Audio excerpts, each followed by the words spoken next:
Sepak terjang Nemalotong dalam hubungannya dengan masyarakat Seko.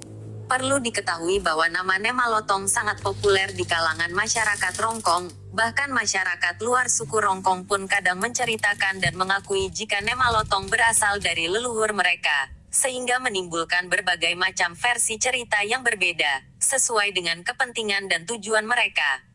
Untuk memahami lanjutan episode ini, alangkah baiknya jika mengikuti episode sebelumnya. Mulai dari episode pertama hingga episode ke-33 sebab dalam episode-episode sebelumnya telah dijelaskan secara gamblang terkait silsilah Nemalotong dan sepak terjangnya dalam hubungannya dengan Rongkong dalam Kadatuan Luwu. Sebelum kita lanjut, terlebih dahulu kami ingatkan bahwa jika ingin mengetahui episode sebelumnya serta kelanjutan episode sejarah Rongkong, maka alangkah baiknya jika Anda mendukung channel ini dengan cara tekan like dan subscribe di HP Anda agar bisa berlangganan dan tidak ketinggalan seluruh episode yang ada. Dan atasnya diucapkan terima kasih. Pengantar cerita. Setiap bangsa di muka bumi ini memiliki sejarahnya sendiri.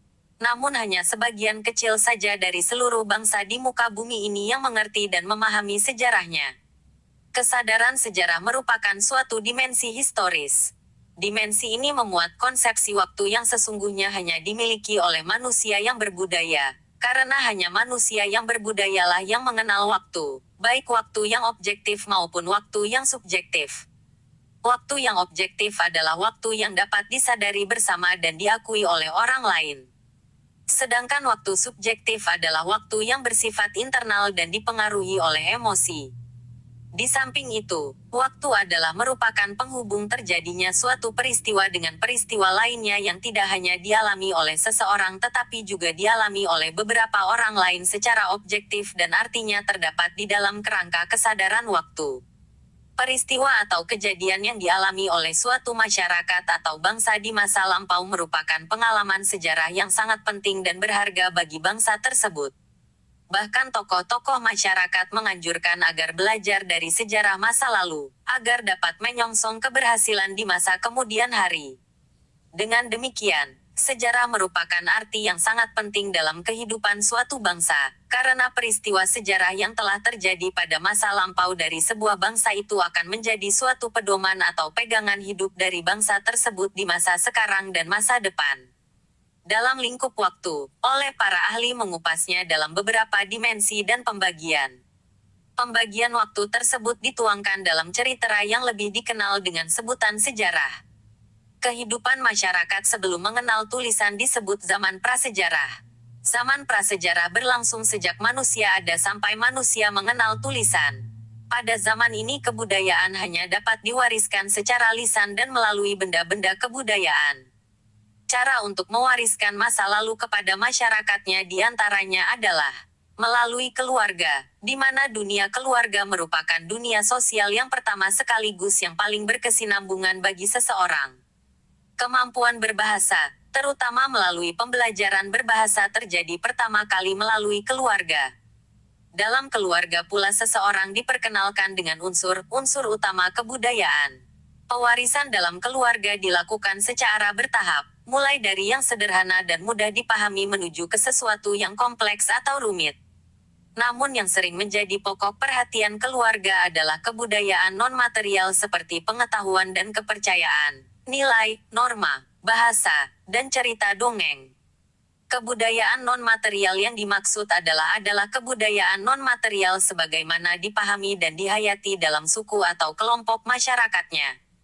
Nilai mengacu pada gagasan abstrak mengenai apa yang masyarakat anggap baik, benar dan diinginkan. Norma adalah perwujudan konkret dari nilai-nilai, yaitu berupa aturan-aturan sosial dan acuan-acuan yang memberi pedoman bagi perilaku. Norma mencakup kebiasaan, fouquets, adat istiadat, mores, dan hukum. Bahasa mencakup bahasa tubuh, gestures, dan bahasa verbal. Semuanya ini dalam keluarga diwariskan melalui sosialisasi. Ada dua cara sosialisasi dalam keluarga pada masyarakat sebelum mengenal tulisan, yaitu adat istiadat dan cerita dongeng melalui masyarakat, di mana masyarakat adalah kelompok yang memiliki kesamaan budaya, yang diwariskan dari generasi ke generasi, wilayah, identitas, dan terinteraksi dalam suatu hubungan sosial yang terstruktur.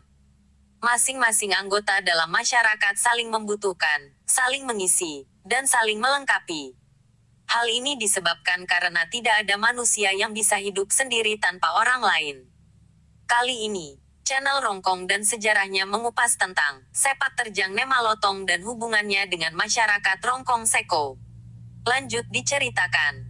Dalam penjejakan wilayah sesuai petunjuk ayahnya, Pontoala, Tomakaka Nemalotong menyusuri hutan bagian utara dan barat.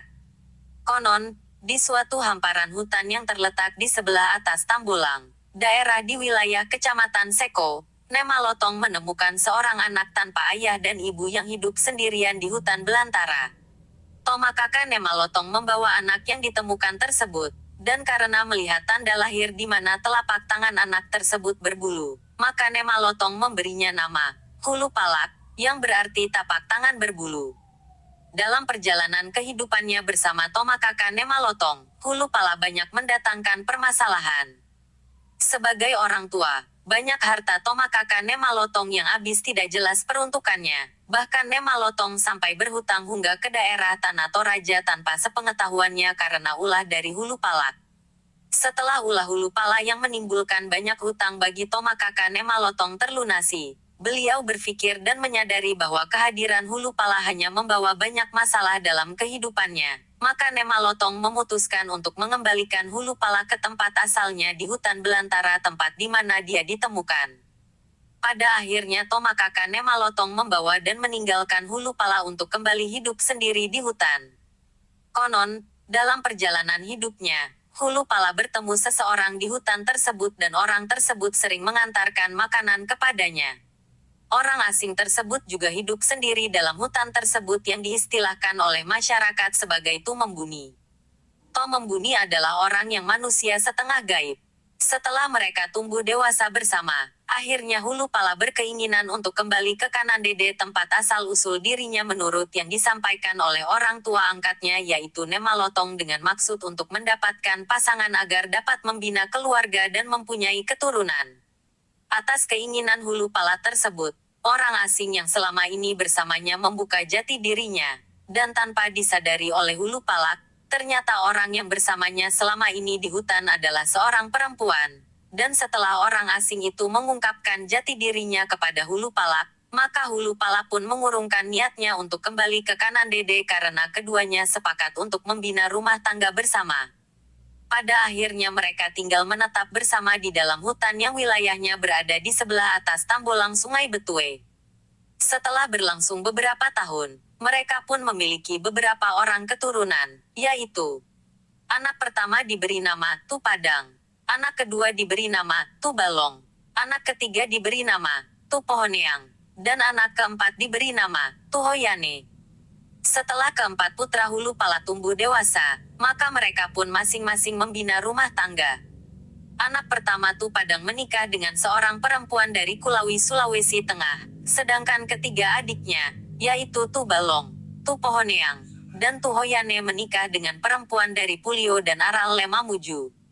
Setelah masing-masing keturunan Hulu Palak berkembang biak, maka terbentuklah suatu kelompok rumpun masyarakat adat, dengan koloni masing-masing yaitu 1.